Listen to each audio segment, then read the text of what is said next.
Welcome to Spectrum News Within the Week. I am Ofonono Joseph, coming to you live from Uyo. Let's take a look at the top stories. President Tinubu returned to Abuja after counter-terrorism talks in Rome. Inec to conduct mock accreditation using upgraded Bvas in Anambra. Plus, U.S. warns Hamas is planning imminent attack on Gaza civilians in breach of ceasefire. Stay tuned for details of these stories and more in just a moment.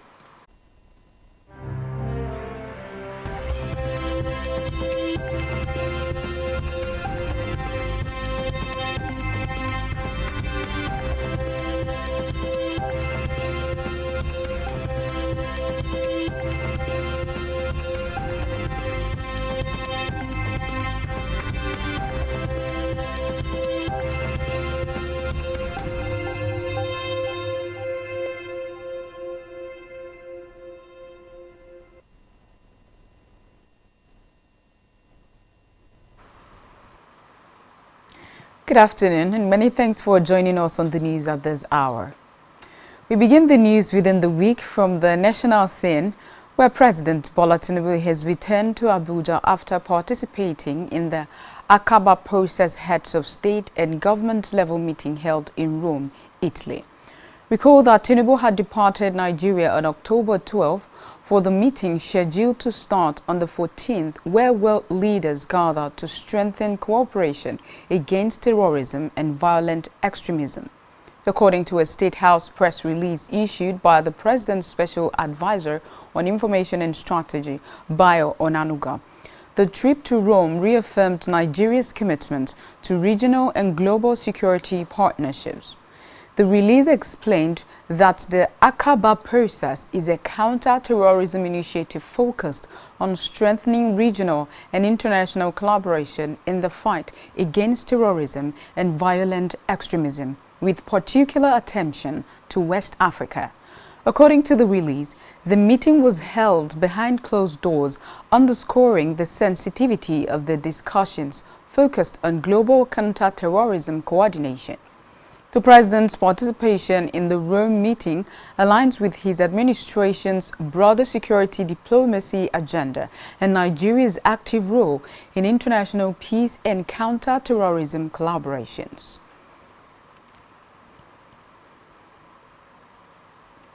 Away from that, the federal government yesterday commenced a comprehensive personnel audit and skills gap analysis across ministries, departments and agencies, MDAs, as part of efforts to strengthen data integrity, improve workforce planning, and drive a merit-based civil service.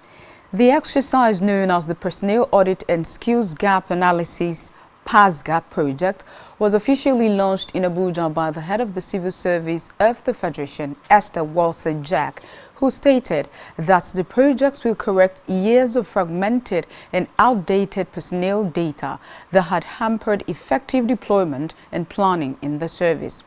According to her, PASGA is a key element of the Federal Civil Service Strategy and Implementation Plan 2021 to 2025, designed to reposition the civil service as an efficient, accountable, and digitally driven institution in line with the President Bola Tinubu's renewed hope agenda. She further explained that the initiative would deliver accurate personnel records, identify skills gap, and ensure targeted training and redeployment in line with government priorities.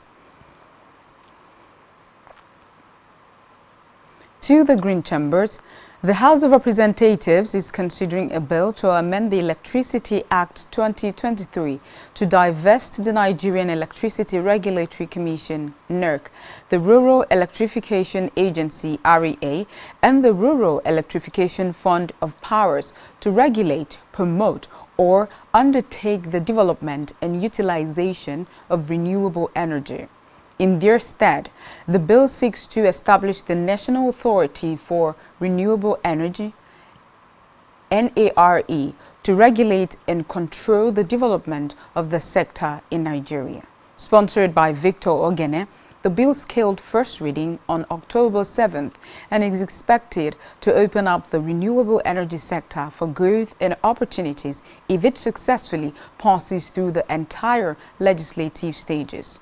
The bill further proposes the establishment of a governing board for the national authority, which will consist of a chairman to be appointed by the president and a member each representing the 6 geopolitical zones.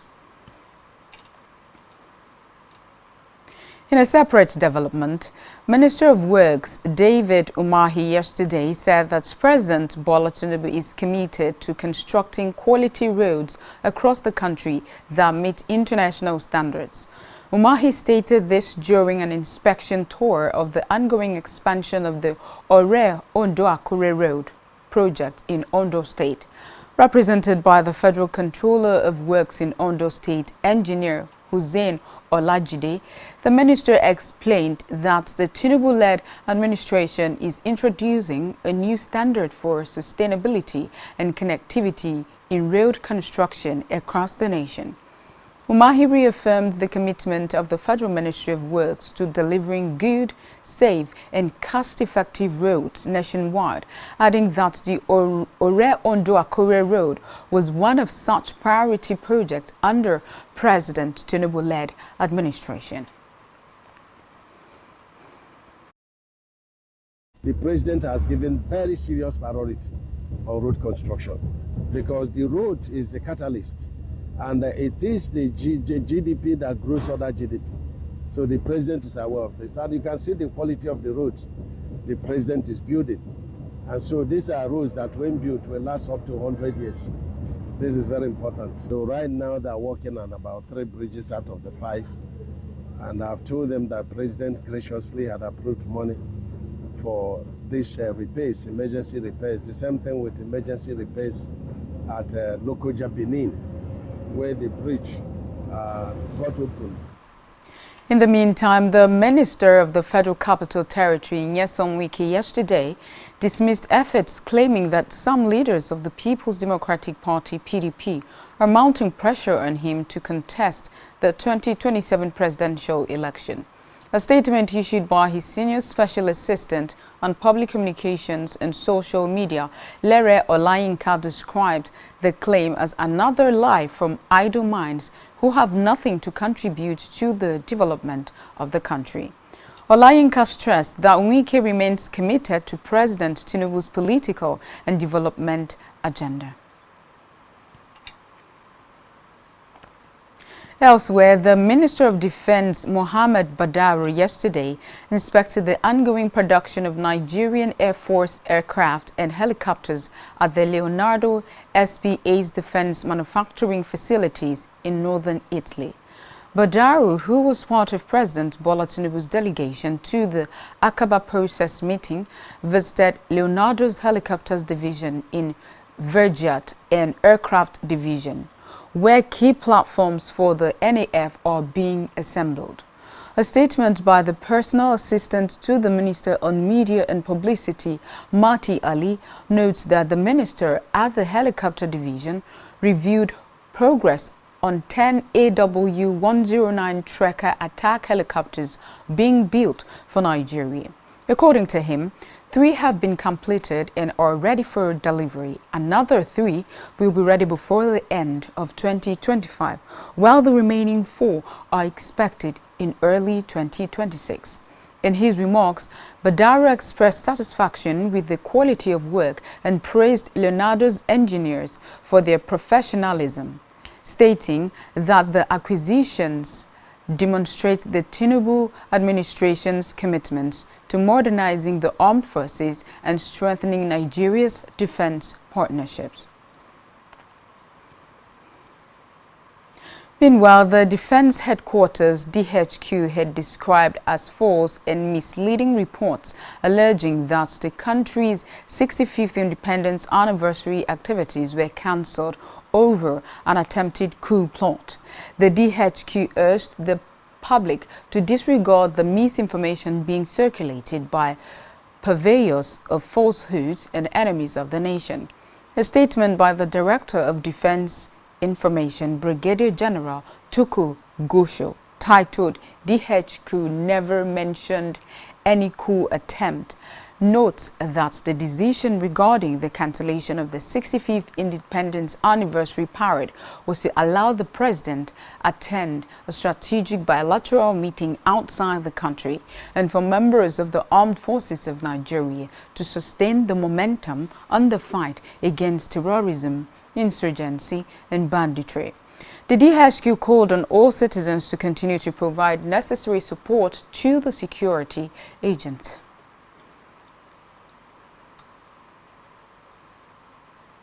Meanwhile, the Nigerian Army yesterday held a security summit in Imo State, engaging communities in the state on how to effectively participate in combating security challenges in their immediate environment. The event, attended by various stakeholders in the state, was aimed at fostering a healthy relationship between the army and civilian society while ensuring peace and orderliness. In his opening remarks, Major General Obinna Ajunwa called on traditional rulers and other community leaders to partner security agencies in combating insecurity by way of being cautious of activities capable of causing security breach in their localities.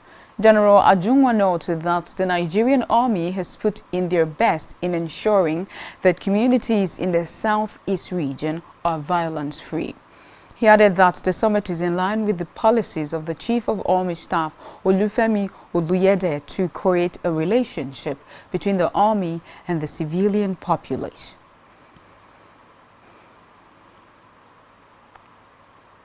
On electoral matters, the Independent National Electoral Commission (Inec) has announced plans to conduct a mock accreditation exercise in Anambra State to test the upgraded bimodal voter accreditation system (Bvas) ahead of the November governorship election.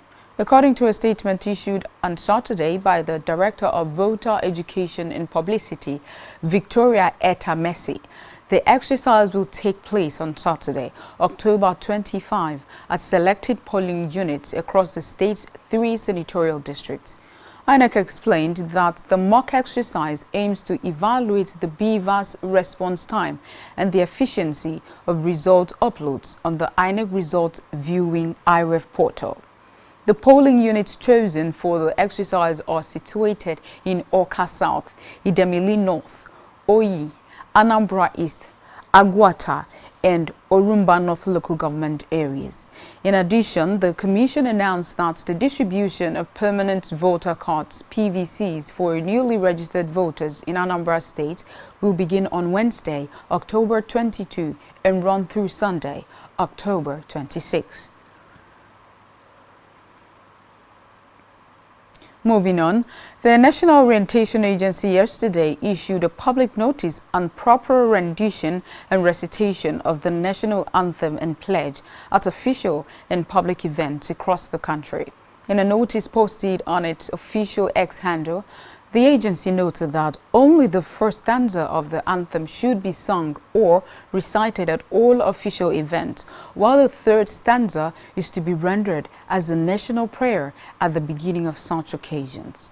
The statement further explained that all 3 stanzas are to be sung or recited only on special national occasions such as Independence Day, Presidential Inauguration, Armed Forces Remembrance Day, Democracy June 12 Day, and the inauguration of the National Assembly. The NOA also directed that the national pledge should be recited at the end of every event.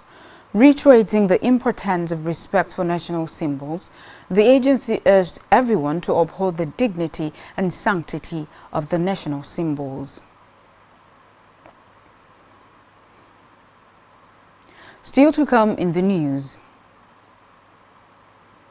CBN says Nigeria's economic reforms yielding visible results.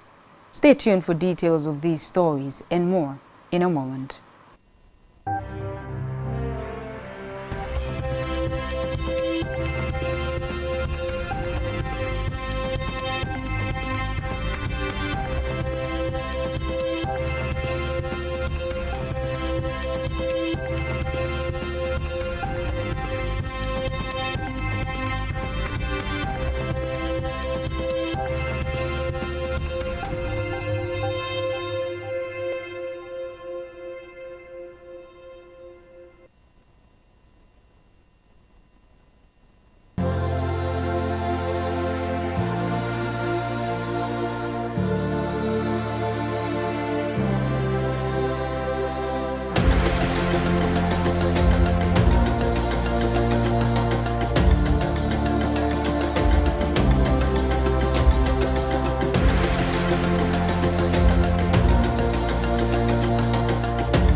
Glad to have you back. Now we continue with the rest of our news stories. Now to Africa, where Army Colonel Michael Randrianirina has promised to respect and safeguard the Constitution and the rule of law. Randrianirina, who seized power in a military coup, was sworn in as Madagascar's new leader on Friday. The commander of the elite army unit took the oath of office to become the new president at a ceremony in the main chamber of the nation's high constitutional court. He assured the people of breaking away from harmful practices of the past, promising to protect and rebuild the entire system of governance and administration, aligning it with the true aspirations of the people.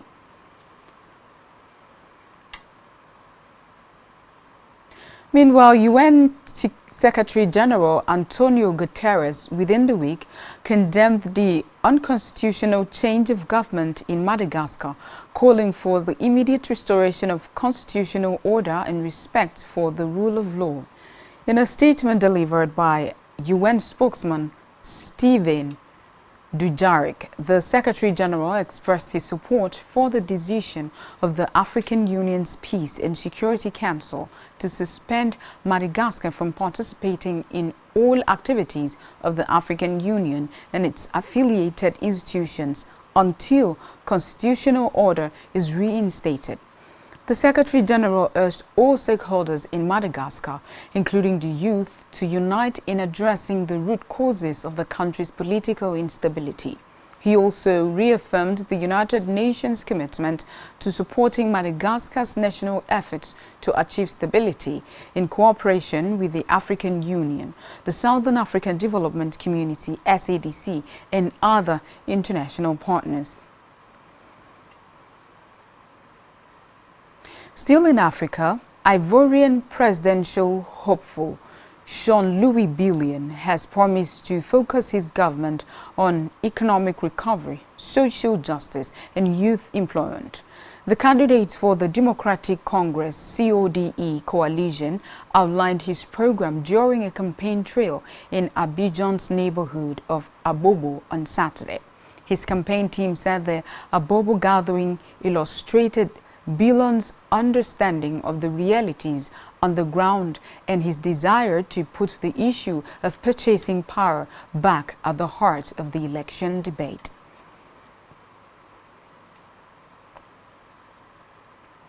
We move now to the foreign scene, where US says it has credible reports that Hamas is planning an imminent attack on civilians in Gaza, which it says would be a direct and grave violation of the ceasefire agreement.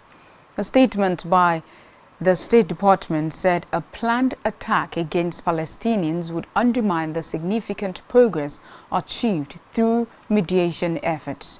Meanwhile, Hamas has rejected the U.S. statement as false. But reports say Hamas has, however, been re-establishing control and has had gunfights with a local clan in Gaza in the power vacuum that followed the Israeli partial withdrawal.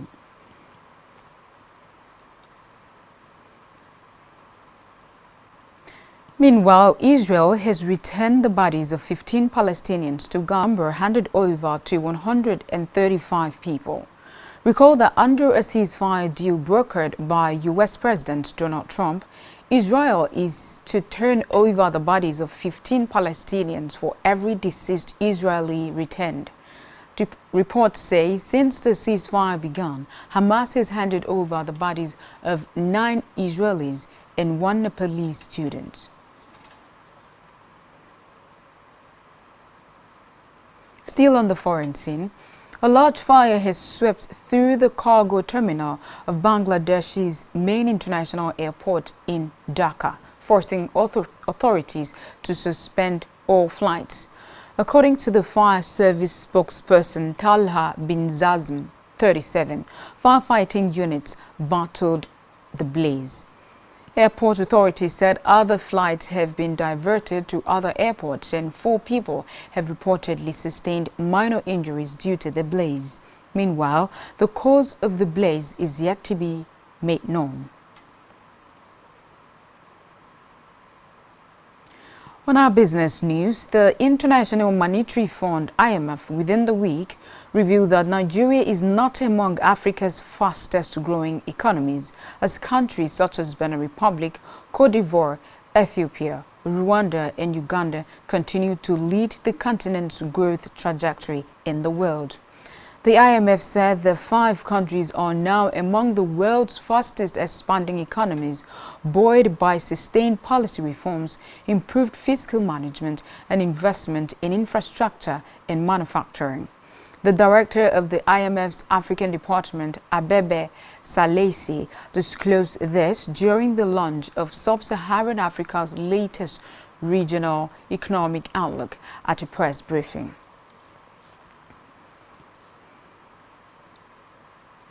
Elsewhere, the governor of the Central Bank of Nigeria, CBN, Yemi Cardoso, yesterday said that the country's economic reforms are yielding visible results. Cardoso, who made this known in Washington, D.C. at the end of the annual meetings of the IMF World Bank, said that the reforms were placing the country on the path to stability, inclusiveness, and innovation-driven growth. According to him, the country's active participation in the week-long sessions demonstrated the country's renewed credibility, fiscal discipline, and reform momentum on the global stage.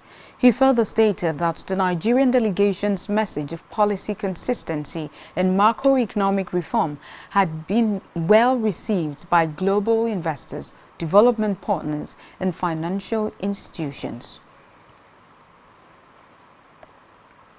Still talking business, Nigeria's inflation rate recorded its biggest drop in recent period to 18.02% in September, as above average decline in prices of basic food items, the stable currency, and improved cost of logistics sustained improvement in average cost of living.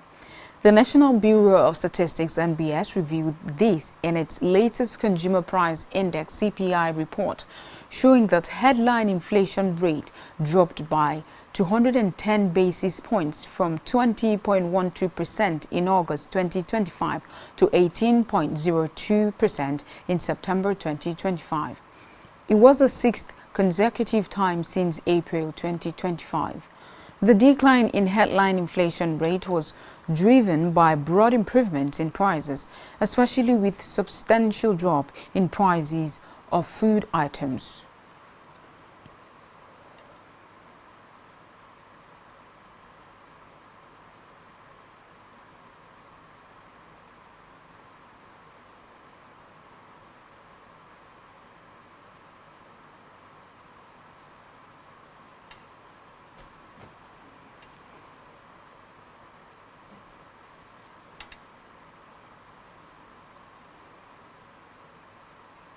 Still to come in the news, Iwobi breaks Nigerian Premier League appearances record.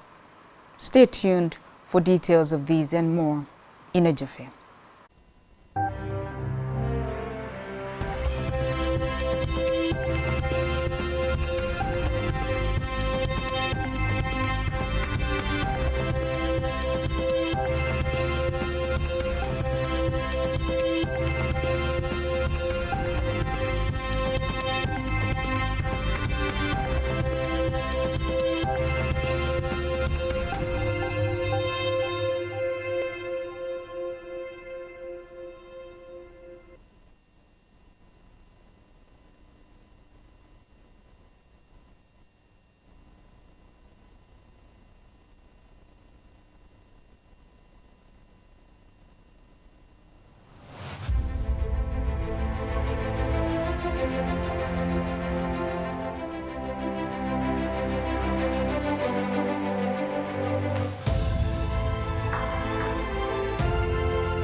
Welcome back.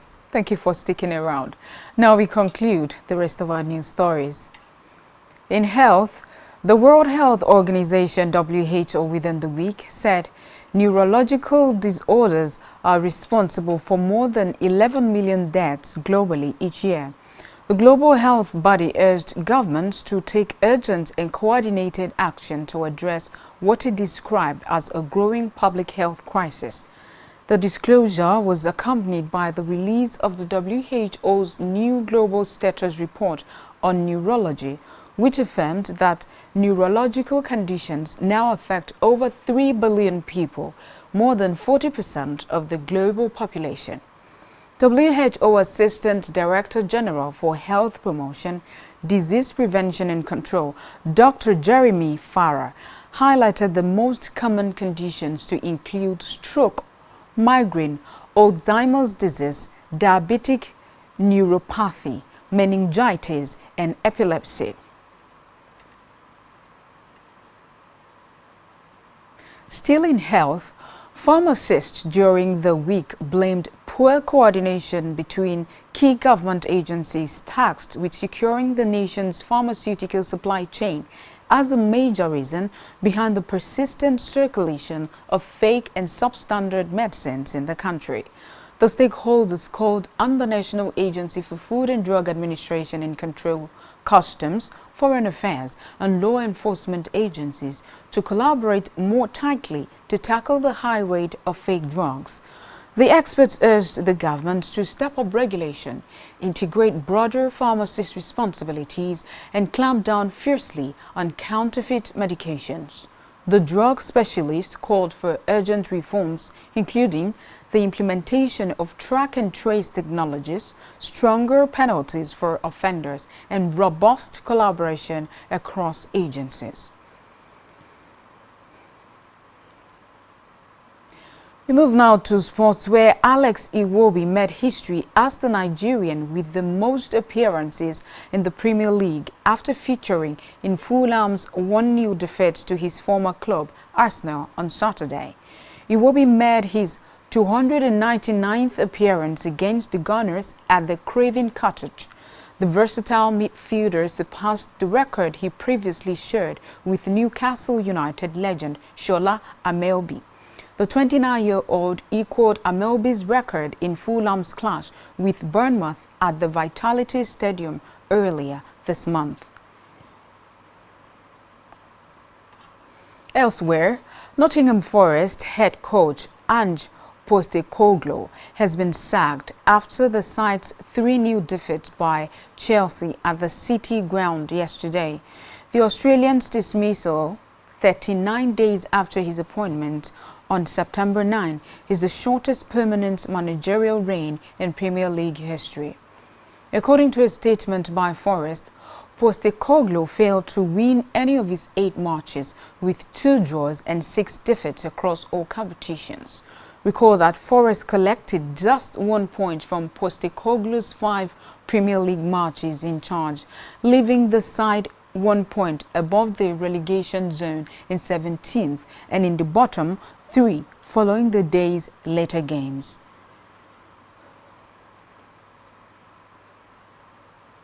Still in sports, Al Nassr's captain Cristiano Ronaldo yesterday made history after scoring a goal in his side's 5-1 win against Al Fateh. Ronaldo's goals against Al Fateh meant the Portugal forward has now become the first footballer in history to reach 800 goals in club football. The 40-year-old achieved the defeat for 5 different clubs: Sporting CP, Manchester United, Real Madrid, Juventus, and Al Nassr. The five-time Ballon d'Or winner fired a rocket of a shot into the top corner in the second half to score his fifth goal for Al Nassr this season. He will now hope to lead Al Nassr to victory when they face Goa in the AFC Cup tie on Wednesday at the Fatoda Stadium. In our entertainment news, Nigerian actress Regina Daniels has alleged domestic violence in her marriage. The mother of two claimed that the violence in her husband's house has become unbearable. In a social media video, the actress alleged that Mwoko sent his thugs to beat her up.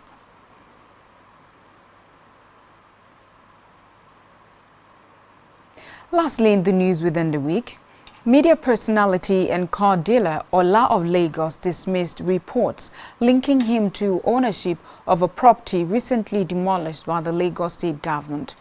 In a video message shared online, Ola clarified that he only leased a section of the property to operate his car business and never claimed ownership, contrary to the rumors.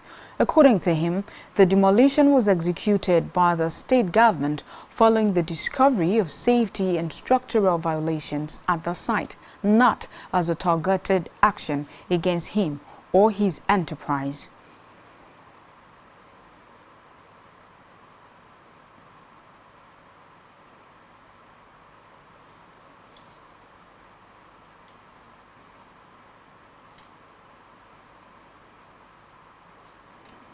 And that's all we have for you at this time. Do ensure to follow us on all our social media handles and subscribe to our YouTube channel, all of which you can find on our website, spectrumtvlive.ng. You have been watching Spectrum News within the week. My name is Ofodono Joseph. Good afternoon and welcome to a new week.